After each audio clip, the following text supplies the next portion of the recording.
kenapa ini kita mengadakan pembagian masker ini? Dan di mana saja titiknya?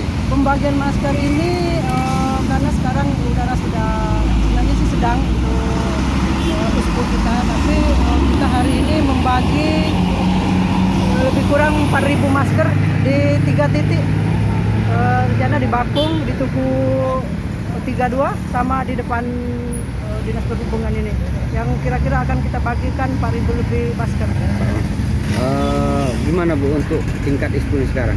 Untuk tingkat ISPU untuk organ ini sebenarnya masih sedang, kita belum ada peningkatan, belum untuk tenaga kesehatan, tapi untuk antisipasi karena kebakaran lahan ini terus meningkat akhir-akhir ini, jadi kita untuk antisipasi terjadinya ispa, jadi kita kembalikan masker dan dihimbau kepada masyarakat untuk tidak beraktivitas, kalau tidak pentingnya tidak beraktivitas di luar rumah.